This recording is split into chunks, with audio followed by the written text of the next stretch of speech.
Well, good morning, my friends, my internet Netsians. How are you? It is a Friday, baby, which means it's almost the weekend. For some of you guys, I hope you don't live for the weekend, but for some of you guys, that means a lot.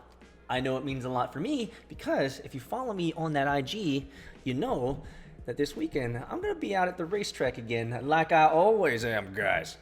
And so I am super excited for this Friday, guys. We have a great show for you today. There's an article that I came upon in social media today that I really want to talk about. I really want to talk about this article. Now, you guys know, if you've been following me, if you've been with me for a long time now, that I'm kind of anti-political. Actually, as it came out, I was kind of stuttered over my words there.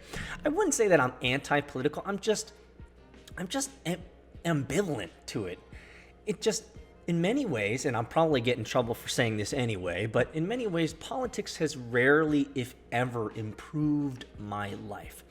And as a founder, as a technologist, as a technology founder, operator, investor, angel investor, and agile coach, I've never found politics is ever something that has been able to make me money. So leave it at if you want to look at me through the lens of any type of political lens or anything like that, just think of me as Peter doesn't feel like he can ever make any money on politics, so he just doesn't really talk about it. However, today's article on this Friday, guys, from social media, I want to talk about it because this article really belies how technology is really affecting our mental models around the world, number one. And number two, it affects our behaviors and how we interact with each other. And so I really want to cover this article, and you guys can leave those comments below. Flame me up if you feel like the article is unjust or anything like that. But I really want to cover it, and I really want to talk about it because I think it's important for us as we move into 2020 and beyond. The fact is, your behaviors are affected by technology. Your models of the world, your worldviews, the way that you think, they are affected by what you consume. It would be irrational and it would be naive for us to think otherwise. So I want to go over this article with you, give you obviously my color commentary. As well, we're going to be going over venture deals. You guys know how it works. We go over venture deals for January 10th, 2020. We got to know where the money is going and where the money is flowing. So we're going to be going over that. Let me load this up here. I probably should have done that earlier, but you know, is what it is, guys. Is what it is. And then after that, we're going to be going over a book I'm reading. Well, I've read it multiple times, and what's you see all these, like, I don't know if you can see it, guys. Why am I not showing this right? You see all these, like, it's all like cut up. That's because my rabbit. That's right, my little black rabbit. My little black rabbit likes to eat it, so he's been nibbling on that. And I want to read this part of this chapter. And It Doesn't Have to Be Crazy at Work by Jason Fried and David Heinemeier Hansen, Base Camp founders. I want to read something to you guys in today's final word. So we're going to have a great episode. We're going to have a great show today, guys. Let's just jump right into it. This was from Andrew Hutchinson from Social Media Today. He says, is Facebook really to blame for increasing political division? Now, if you just joined us in Venture Daily, I want to repeat it. I'm pretty agnostic about politics, but there's some really juicy bits in this article that I want to discuss with you guys. Here we go. There is a lot to take in from the latest New York Times latest report on an internal memo sent by Facebook's head of VR and AR, Andrew Bosworth, in regards to Facebook's influence over voter behavior and societal shifts. Bosworth is a senior figure within the social network, having first worked as an engineer in 2006 before moving to the head of the platform's mobile ad products from 2012 to 2017 to his current leadership role.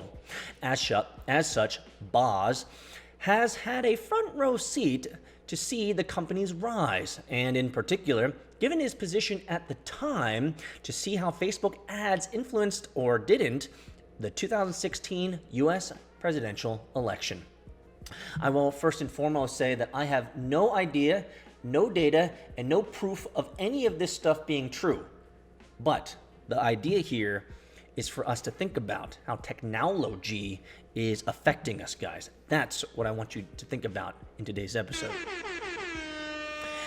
And Boz says that Facebook ads did indeed influence the 2016 result, though not in the way that most suspect.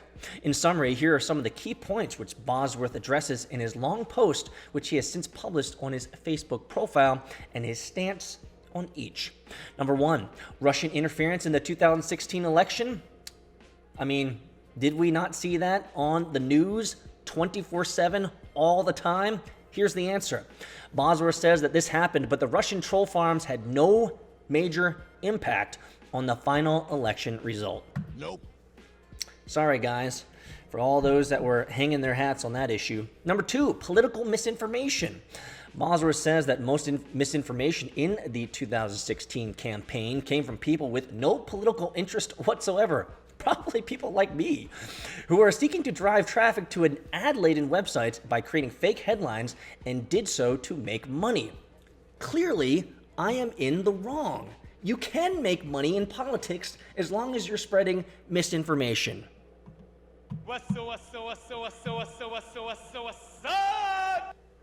Misinformation from candidates, Boz says, was not a significant factor. Not a significant factor in the election, but for those savvy technophiles, they can figure out how to make that money on the misinformation. Cambridge Analytica, there was a huge uproar about this, as you guys probably remember. Bosworth says that Cambridge Analytica was a non-event, and that the company was essentially a group of snake oil salesmen who had no real influence nor capacity for such. The tools they used didn't work, and the scale they used them wasn't really meaningful. Every claim that they had made about themselves is garbage. Cambridge Analytica, sorry, no effect. Filter bubbles. Bosworth says that, if anything, Facebook users seek content from more sources on a subject, not less. The problem is, according to Boz, that broader exposure to different perspectives actually pushes people more to one side. What happens when you see more content from people you don't agree with? Does it help you to empathize with them, as everyone has been suggesting? Nope. It makes you dislike them even more. Now, this is a really interesting point. Now, I haven't been on Facebook since about 2012. I deleted my account, but I guarantee you, if you go onto Facebook and you search for Peter Saddington, you're probably going to come up with like 6 or 7 profiles of fake Peter Saddingtons shilling that Bizzity Bitcoin. It's not me, guys. I'm not on Facebook. It's one of those social media platforms that I promised myself, my family, my wife, and my kids that I would just no more. I couldn't do it, guys. I couldn't do it. But despite dismissing all of these factors, Bosworth says that Facebook is responsible for the 2016 election result. I will qualify here, though, because I've read this article beforehand. I think this statement from the author is a little clickbaity. Facebook isn't responsible for the election result. Did they have some effect? Potentially. But many people get their news from different places, not just Facebook alone. Let's continue. Quote, so was Facebook responsible for Donald Trump getting elected? I think the answer is yes, but not for the reasons anyone thinks. He didn't get elected because of Russia or misinformation or Cambridge Analytica. He got elected because he ran the single best digital ad campaign I've ever seen from any advertiser, period. There's something to be said about this. Maybe, just maybe, what Donald Trump had going for him is that he had surrounded himself with social media advisors who actually knew the value of social. Could be? No idea. I don't know if that's true or not. But I will say, from my experience in viewing and consuming some of Donald Trump's shows in the past, mostly haphazardly, I think it would be an easy thing to say that Donald Trump is a master of brand. He's a master of marketing. I mean, let's be honest. He's the president of the United States, and he's a reality TV show dude. Gotcha, bitch. Does the man know how to market? Does a man know how to make a brand? If I go to Korea, which I go to a lot, do I want to go to the Trump invested hotel in Seoul? Probably, because it's really good. And I'm sure Trump had them pay $50 million just to put his name on front of that hotel. Do they give great service? Yes. Does it increase the prices? Yes. But the man knows how to brand. The man knows how to market. I think we can take something from that. And I'm always looking for the positive. You guys know me. I'm always looking for the positive in everything. I think there's a lot we can learn from this. Bosworth says that the Trump team simply ran a better campaign on the platform where more people are getting their news content. Quote, they weren't running misinformation or hoaxes. They weren't micro-targeting or saying different things to different people. They just used the tools we had to show the right creative to each person. The use of custom audiences, video, e-commerce, and fresh creative remains the high watermark of digital ad campaigns, in my opinion. The end result, Bosworth says, didn't come about because people were being polarized by the newsfeed algorithm, showing them more of what they agree with and less of what they don't, nor through complex neuro-targeting of ads based on people's inherent fears. Many subsequent societal division we're now seeing, which may have come about because of Facebook's algorithm, is due to the fact that its systems are primarily exposing the desires of humanity itself for better or worse. Did you follow all of that, guys? Did you follow everything that this guy just said? I'm going to give you the TLDR. In the TLDR, he'd made a great marketing campaign. He used all the tools necessary at his disposal, and maybe that's just all that's required in this shenanigan game in the clown fiesta that is politics. You run a better campaign, you got better technophiles, engineers, you got better marketers and brand experts behind you, you're probably going to do a better job. Maybe that's where the money needs to be when it comes to campaigning in any type of politics. Quote, in these moments, people like to suggest that our consumers don't really have free will. People compare social media to nicotine. Still, while Facebook may not be nicotine, I think it's probably more like sugar.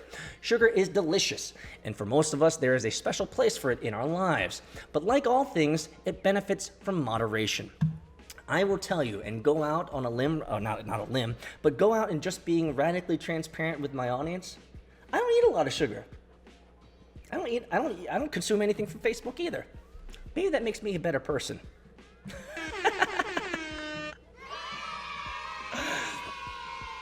Boz's final stance here is that people should be able to decide for themselves how much sugar they consume. Each of us must take responsibility for ourselves. If we want to eat sugar and die an early death, that is a valid position. So if Facebook users choose to polarize themselves with the content available on its platform, then that's their choice. The stance is very similar to Facebook CEO Mark Zuckerberg's position on political ads and not subjecting such to fact checks. People should be able to see for themselves what politicians are saying, says Zuckerberg. And if content is newsworthy, we also won't take it down even if it would otherwise conflict with many of our standards. Essentially, Facebook is saying that it has no real stake in this, that it's merely a platform for information sharing. And if people get something out of that experience and they come back more often as a result, then it's up to them to regulate just how much they consume. And so Facebook's stance and Mark Zuckerberg's stance essentially is we are merely an information platform, and if you do not have personal responsibility, if you do not have moderation, if you do not have discipline, and you continue, and you're a sugar addict or a news addict or a fake, not fake news addict, but you're a political news addict, then you're going to come back for more and not moderate, and you're going to end up being swayed one way or the other. As noted, there's a lot to consider here, and it is worthy pointing out that these are Bosworth opinions only, and that they're not necessarily representative of Facebook company stance more generally, though they do align with other disclosures from the company on these issues. It's interesting to note, in particular, Boz's dismissal of filter bubbles, which are considered to be a key element in Facebook's subsequent political influence. Bosworth says that, contrary to popular opinion, Facebook actually exposes users to significantly more content sources than they would have seen in times before the internet. Quote, ask yourselves how many newspapers and news programs people read and watch before the internet. If you guessed 1 and 1, on average you are right. And if you guessed And if you guessed those were ideologically aligned with them, then you are right again. The internet exposes them to far more content from other sources, 26% more on Facebook, according to our research. This is a good point.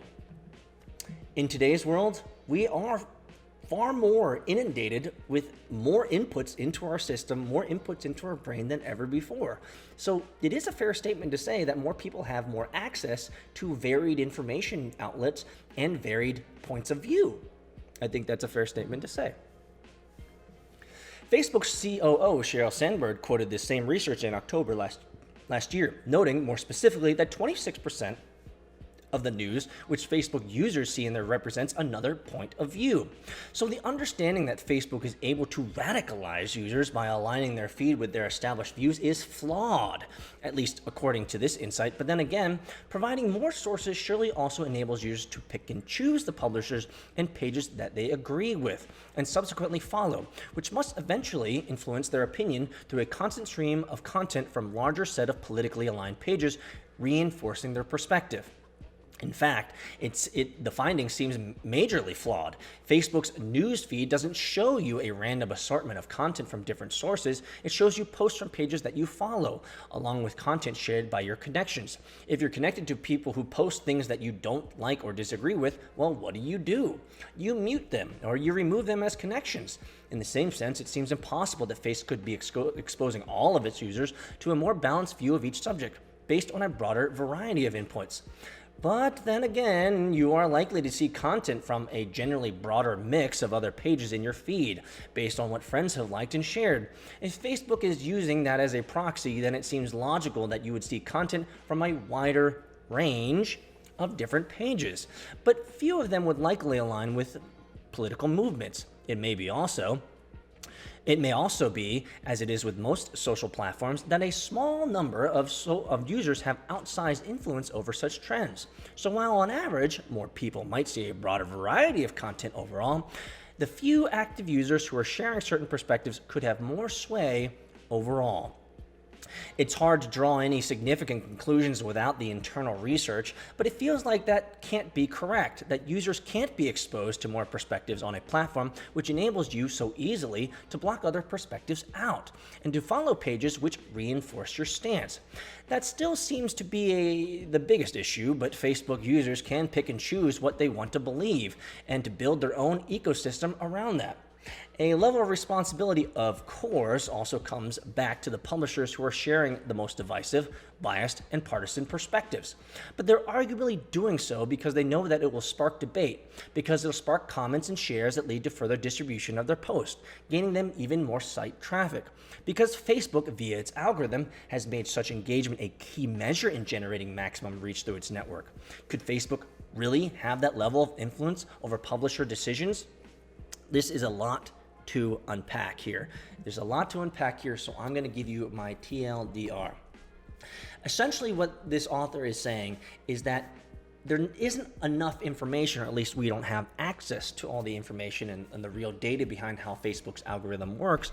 But essentially, there seems to be a blurred line, a fuzzy gray area in terms of how users are being influenced by the network connections around them, what their network connections are liking, commenting on, and sharing. And so the idea is simply this. If one of your network connections, one of your friends, I just had a random thought. You guys know Dunbar's number, right? Dunbar's number, Dr. Dunbar, scientist, systems thinker. He has Dunbar's number, which essentially is that you can't really manage more than like 100 or 120 relational network connections, which I've always found fascinating, because whenever I thought about like people on Facebook, it's like, you have more than 100 friends? No, you don't. You don't have that many friends. You can't actually psychologically, cognitively, and manage that many friends. And so most of your friends are not really friends at all. They're just network connections. Anyway, the point the point I'm trying to say is that as an individual, you have the opportunity to close down those network connections. And if Facebook elevates news or political news that you don't like, you can mute it and you can remove it, which this author would argue, only reinforces their already political bias or their political stance even more so. I just don't see that. I haven't been on Facebook since like 2012, so I don't know. So you guys leave me a comment below. Let me know your experience on Facebook if you actually use it. Nope. If you actually use it, and let me know whether you feel like you're getting a wide variety of inputs into your system. Are you getting a wide variety of political news? Are you getting a wide variety of different articles and ideas on Facebook? Or is it really just an echo chamber that you have curated for yourself so that your echo chamber is really the echo chamber that you wanted? Does that make sense? I hope so. So, could Facebook really have that level of influence over publisher decisions? Consider this. In 2018, Facebook overtook print newspapers as a source of news content in the US. Facebook clearly does have the sway to influence editorial decisions. So while Facebook may say it's not on them, that they don't have any influence over what people think or the news that they choose to believe, it could arguably be blamed, Facebook that is, be blamed for the initial polarization of news coverage in the first place. And that alone could have led to more significant societal division. But really what Boz says is right. It's probably right. Russian interference may have nudged a few votes a little more in a certain direction. Misinformation from politicians specifically is less likely influential than random memes from partisan pages. People have long questioned the true capabilities of Cambridge Analytica and its psychographic audience profiling, while filter bubbles, as noted, seem like they have to have some impact, but maybe less than we think. But that doesn't necessarily mean that Facebook has no responsibility to bear. Clearly, given its influence in the deteriorating state of the political debate, the platform is playing a role in pushing people towards the left or right, respectively. Here's where I'm going to pause. Is it? I haven't been on Facebook. I don't know. Do you feel like Facebook is pushing you in one direction or the other? And if so, this is kind of the point of why I'm reading this daggone article. If Facebook is a platform which is creating polarization in you, in your brain, making you think one way or the other, and continuing to reinforce that idea, is that a good thing? Is that a bad thing? Is that something that you want to have in your life? Do you want to be controlled, not controlled, but do you want to be pushed and influenced in certain ways? Is that valuable to you? Or if you're kind of like me, do you want to have a broad perspective, an open mind to as many things as possible? One of the things that I love, and I'm just going to go off on a tangent here for a second. One of the things that I love about what I've been doing, I'd say at least a decade plus in my life as a founder, agile coach, author, consultant, I have a broad range of people that I interact with all the time. And obviously, when it comes to VC hunting, our other segment where we find the untold stories of venture capitalists, I meet people from the entire spectrum of the political realm. And so that allows me to understand different perspectives. I don't have much of an opinion about politics, to be quite frank, because it doesn't really affect me and because mostly I haven't been able to figure out how to monetize it. Maybe I should. But I just don't know. Let me know in the comments below if you feel like Facebook or other social platforms like Facebook are influencing you in a good or bad way. Let me know. Could it be that Facebook's algorithms have simply changed the way political content is covered by outlets, or that giving every person a voice has led to more people voicing their beliefs, which has awakened existing division that we just weren't aware of previously? That then could arguably be fueling more division anyway. If you see that in your brother, for example, has taken a stance which opposes your own, you're more likely to reconsider your own position based on it coming from someone you respect. Or maybe, if you don't respect your brother, it'll create more division. Gotcha, bitch. Add to that the addictive dopamine rush of self-validation, which comes from likes and comments, prompting more personal sharing as such, and maybe Boz is right. Maybe Facebook is simply sugar, and we only have ourselves to blame for coming back for more. What a wonderful, wonderful, wonderful article. And again, the reason why I wanted to talk about this article is because I see, as a technologist, as a founder, as an operator who's deep in experimenting with new technologies, experimenting with new apps, experimenting with new things that are happening. I'm always curious about the effects of these technologies on our mental models, on our worldviews, on how we see and interact with other people. One of the reasons that I have chosen to be relatively ambiguous around politics and ambivalent around politics is I found that this might not be fair for me to say, but I've just found that it generally there's an undertone of division. You might have a stance on politics, whether you're left or right, or I don't care. Great, have it. As long as it doesn't affect what we're trying to do. Build great pieces of technology, build startups, help elevate people, help bring the underserved and the underprivileged into technology, giving them opportunities for capital and venture capital, allowing them to build their dreams. Again, as I said earlier in this show, I find that politics has been rarely an area in which it brings a lot of positivity to life. And so for me, I question whether these types of systems are for the net good of society or net bad. Are we allowing these systems to create more division in this country, in your community, in your family, in your network, and in your culture? Why are we allowing that? Why should we find that to be a norm? Why should we want that to be a truism? I just don't think there's any net positive of that.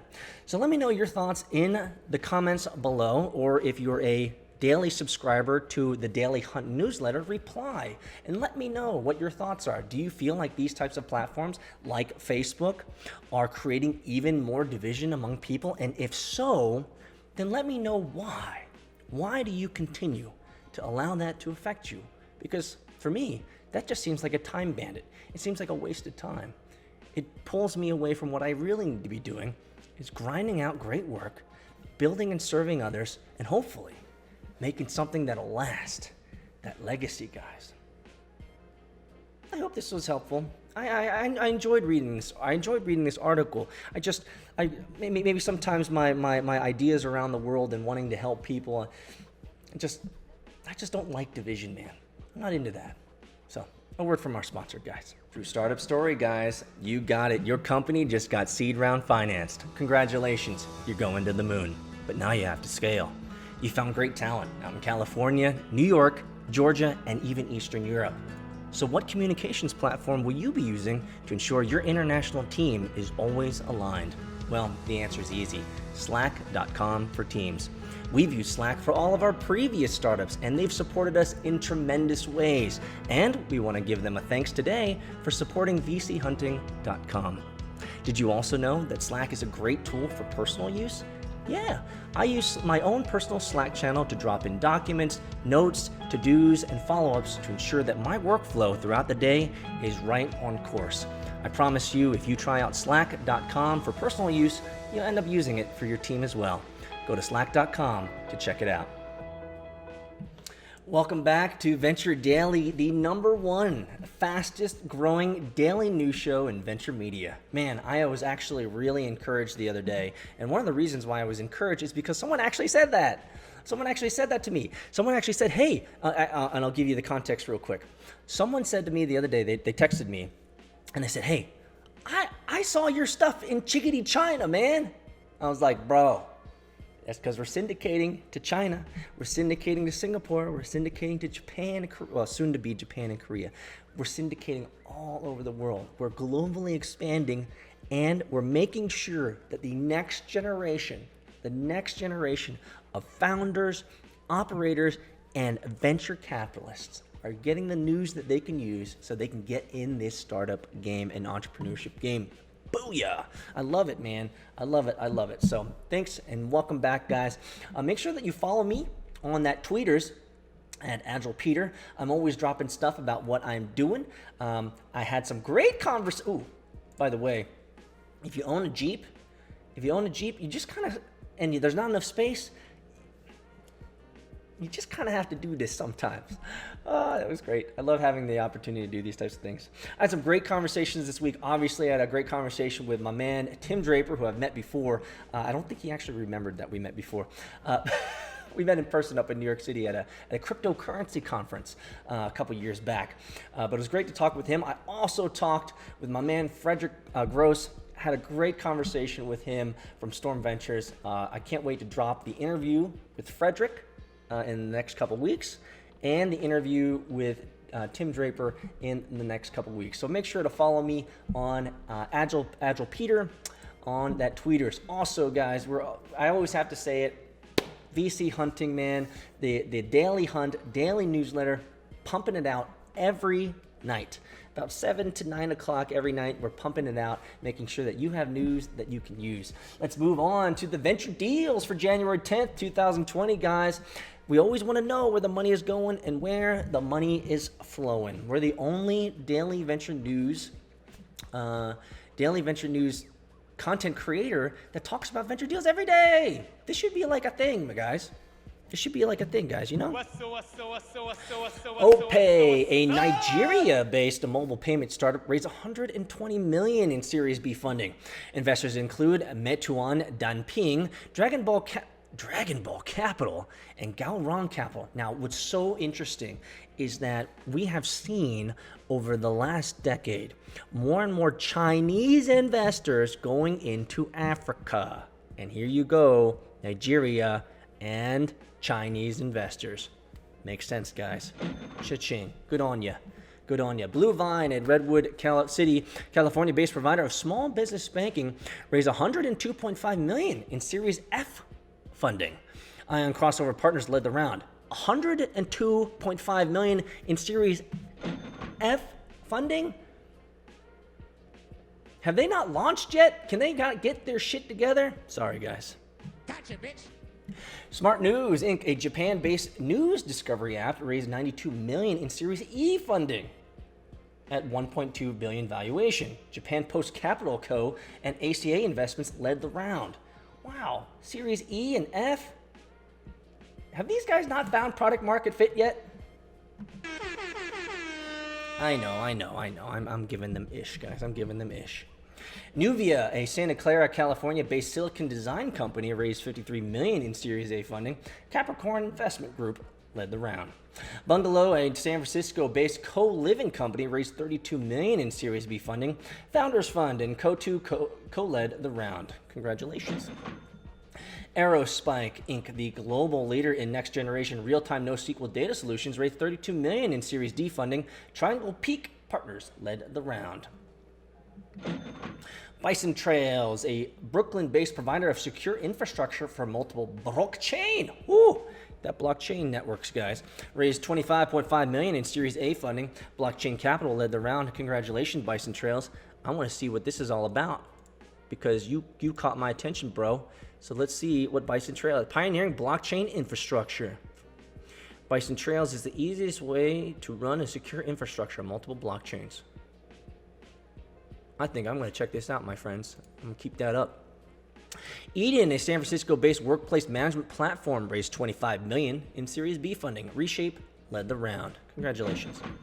Abnormal Security, a San Francisco-based cloud email security platform, raised $24 million in Series A funding. Greylock Partners led the round. Congratulations. Luco, a Paris-based home insurance company, raised $22 million in Series A funding. Accel led the round.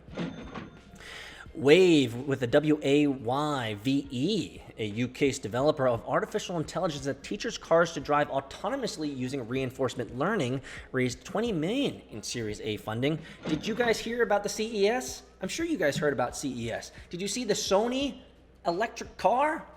Wow. I was seriously impressed with the Sony electric car that's going on, guys. That was really cool. Cha-ching, cha-ching, guys. Freedom Leaf, a Las Vegas-based hemp consumer packaged goods company, raised $5 million in funding. Merida Capital led the round. There you go, Freedom Leaf. Smoke weed every day. TRM Labs, a San Francisco-based cryptocurrency risk management platform, raised $4.2 million in funding. Investors include Initialized Capital. Not bad. Live, a San Francisco-based mixed reality game streaming platform, raised $2.6 million in Series A funding. Hero Capital led the round. Not bad.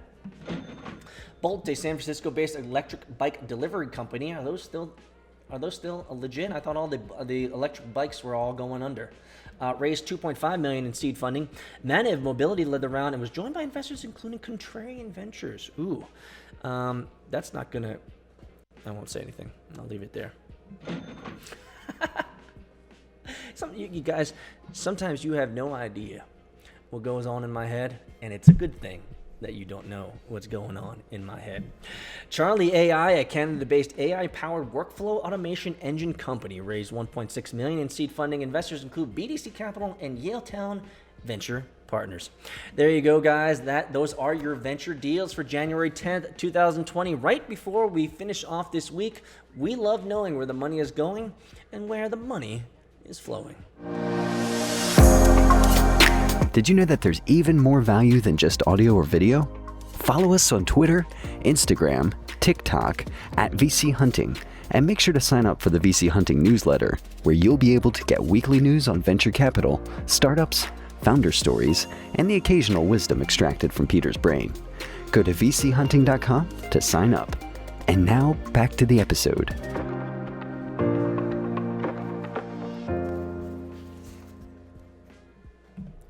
Story time, guys. It's story time. I am an avid reader, and I'm not one of those VC, angel investor, founder, operators on Twitter that's going to tweet at you, telling you and, virtue signaling how many books I done read last year. I read a lot of books last year, and people who know me know that I do. But I don't need to be tweet storming and telling you guys of all the books that I'm reading. However, this is one book that I've read multiple times. And I love it. It says It Doesn't Have to Be Crazy at Work by Jason Fried and David Hansen, the founders of Basecamp, a company which I ridiculously respect for their principle and value-based leadership and decision-making in their company. And I want to read a little bit of this chapter here, especially as we go into the weekend. And I thought it was. I actually thought it was kind of appropriate, and the reason is because of the context of the article that I read in our first segment of today's show around having technology impacting and influencing our behaviors, which is not always a great thing. And it's one of those things that I'm always trying to be cognizant of is how is my technology usage, how is my app usage affecting who I am? Because in many ways, guys, don't miss this if you're listening up and you've made it this far, is that your behaviors, are you listening? Your behaviors make up who you are. Your habits make up who you are. So you have to wonder, how are my behaviors being affected by technology? And are these behaviors who I want to be? So the title of this chapter is called FOMO, JOMO. JOMO. You ever heard of JOMO? I've never heard of JOMO until I read this thing a couple months ago. Let's read it out. FOMO, the fear of missing out.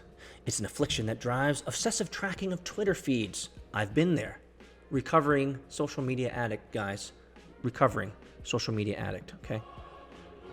Facebook updates, Instagram stories, WhatsApp groups, and news apps.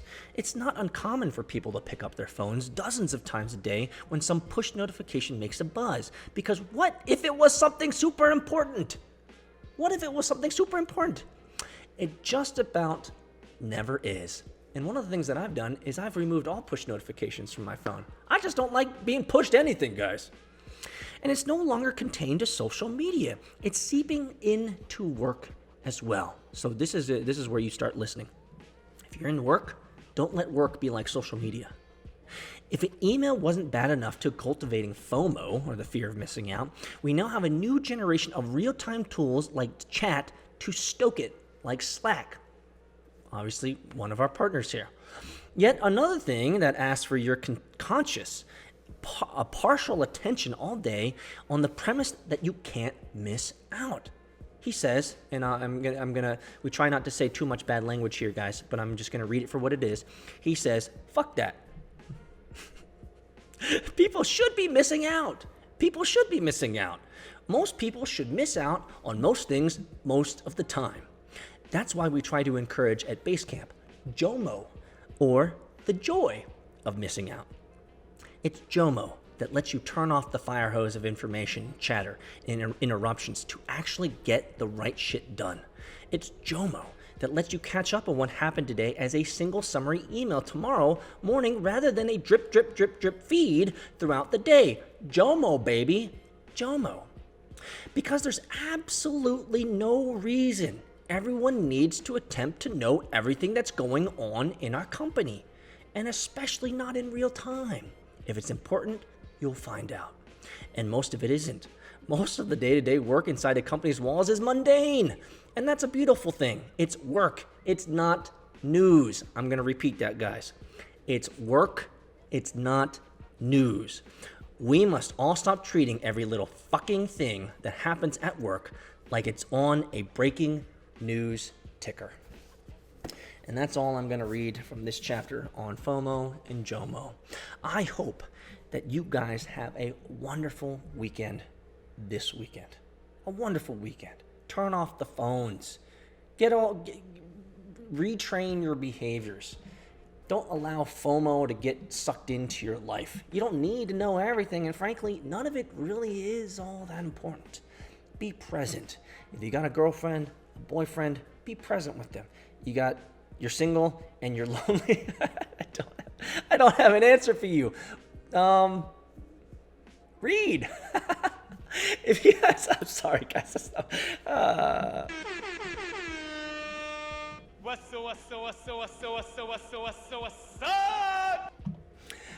If you're married, make sure that you love on your spouse. If you're going to get married, make sure you love on your fiance or whoever it is. Be present. JOMO, baby, the joy of missing out. I hope to not hear from you guys over the weekend, but when it comes back to the week, it's time to work, baby. So enjoy your weekend, guys. Enjoy life. Be present, and I'll see you on Monday.